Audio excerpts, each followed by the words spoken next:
Anyway, so what are we talking about on breakfast today? You might be interested to know, possibly.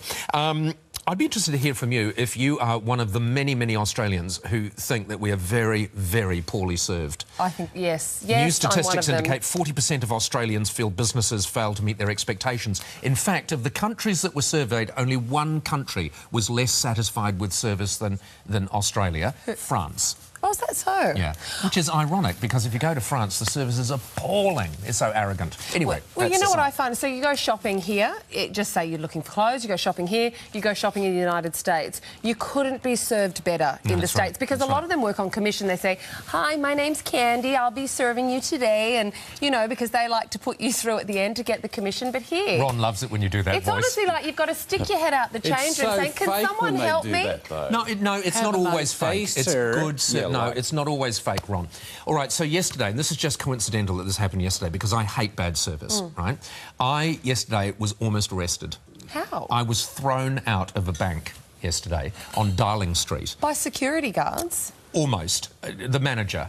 But, so I walked into a bank. I'd gone to the Commonwealth Bank, right, who treat you like, you know, a minor member of the royal family when you walk in. You know, you walk in and they've got a queue at the other end, but someone comes over and says, oh, what can we do for you today? You know, you're sort of marshalled into an area by human beings. Sometimes they even ask your name. So you walk into the ANZ. So I walk into the ANZ for a minor little bit of business, and I've never been into an ANZ before.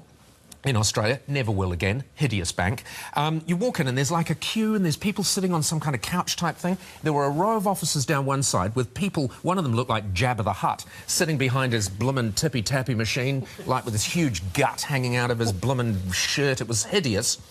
Doing nothing apart from tapping away. On the other side, there were all of these officers with people sitting down, looking at their screens like this, and all these people waiting. So I sort of walked around thinking, where do I go? I can imagine. I went to talk to a woman who was just talking to a computer, basically, and she said, take a number and sit down. Take a number and sit down? What, take a number and... So I walked around and saw one of those hideous machines like they have in, you know, Medicare or whatever they are. And I thought, oh... And then this gentleman walks over to me, nicely dressed gentleman walks over to me, and he says, oh, because I'd said out loud, quite loudly actually, because I'm a bit of an arse, I said out loud, oh, I'm not having any of this, I'm going. And this man walks over to me, dressed nicely, and said, oh, what was it you wanted? I said, I just had a exchange business to do, but no, I'm not taking tickets. I'm not having these people turn me into a number. You know, I'm Paul Henry, I'm not C9. So you know, seriously, C9. People walk in as human beings, grab a ticket, I'm no longer Myrtle Buckwater, I'm B7. And they said... Anyway, so, the guy was quite nice, and then I said, oh, no, I'm not having any of this. And I go to walk out, and I hear Jabba say something from his office. And so I moved past the nice chap and stuck my head around the corner. Here's Jabba. I said, I'm sorry, did you say something? And he said, just take a ticket and sit down like everybody else. I said, I beg your pardon. He said, just... Now, everybody else now were becoming agitated. They realised they were being treated like numbers by that evil group of arses, the ANZ. Or they realised a train accident was about to happen. So anyway, I said, I beg your pardon. And Jabba said, just take a ticket and sit down and relax. Relax. Relax. And I said, you know what? I'd rather live than stay in your bank a moment longer. And he went, get out. Honest to God. Did he? Get out. You know, it's the most exercise he's done, obviously, for months. Get out. And what did he said it twice. And he said it twice. Oh, by now my voice was loud. The natives in the bank were restless. And I thought, it's a bank, security issues, you know, they're about to call. And the nicely dressed man ushered me out the door. OK. And to just those many thousands of lovely ANZ bank staff out there, the views expressed by Paul Henry are not necessarily those of the rest of us. No, but they are 40% of... Sorry, wrong. So, OK, this makes me think, where have you been thrown out of? Who gets thrown out of banks apart from bank robbers? You know, here's the thing, let us know on the Henry hotline. Exactly. Give us a call, 1300 66 10 10. Have you ever been thrown out of a bank, or have you ever been hate that kind of service? Thrown out of somewhere you've been embarrassed about?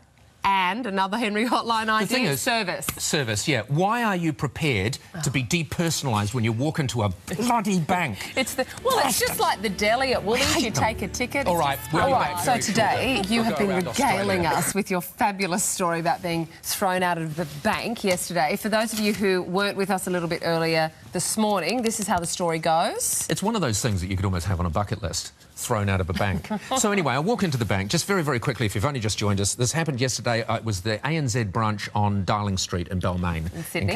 in case you want to avoid it.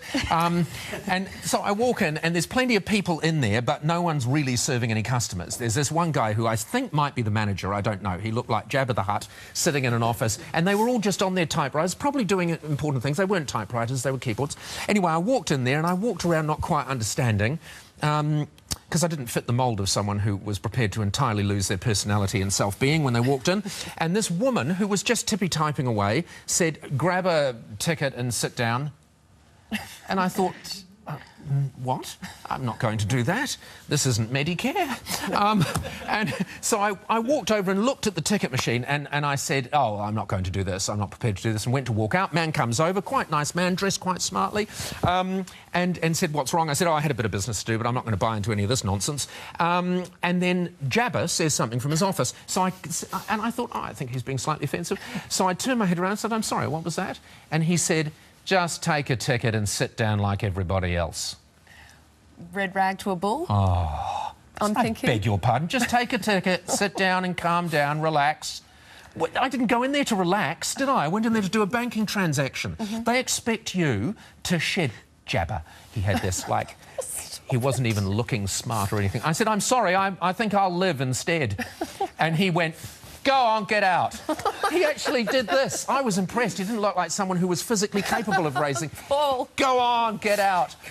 In a bank. That's no way to behave. No, it's no way And to all behave. these other people had gone into the bank and they were just sitting there on these chairs like this. Oh, come on, they would have been loving what was unfolding Well, in front something of was them. happening. No, because people like that... Oh, he's making a fuss. Oh, I don't know about that. We're better off without him. He's making a fuss. You know, whereas what you're better off to do is to actually be served. Why are these people doing this when there are human beings... So to be fair, not all ANZ banks would be like They this. probably are. But and I'm not maybe gonna, not. I'll never know because I'm not going into another ANZ bank. I mean, seriously, you walk in and they strip you of your identity. They don't say, oh, hi, what's your name? My name's Paul. They say, C24, sit down. So what is this like the My name's Paul. We don't care what your name is. You're C24 to us. Sit down. OK. Can I see someone? No, we're typing. So this coincides... I'd just like to do a transaction. Don't care what you'd like. You'll wait until we like. So this very unfortunate incident coincides with a service report that came out today in the paper, which you just ripped out and said this is just backs up my experience yesterday. out. That's something that we are absolutely unimpressed with the level of service that we receive here in Australia, and on the list of countries we're second from the bottom. Second from the bottom. Yeah. 40% of Australians think that businesses here don't serve them very well. Give us a call on the Henry Hotline. Let us know what you think. You know, they're just, you know, don't care what you think. We're making hundreds of millions of dollars a quarter. We don't need your kind in here, C24. OK, so... I am not a number. I'm a human being. I'm going to the Commonwealth Bank now. OK, so one of you has called in on the hotline to let us know your thoughts on this. Let's take a listen. I cannot agree anymore about the ANZ. They are the worst for service. They are the hardest to deal with. They are just rotten banks. I have left them and gone elsewhere. I will stay with the Commonwealth because, as you say, they treat you like a person. The ANZ stinks. I have nothing more to say. OK.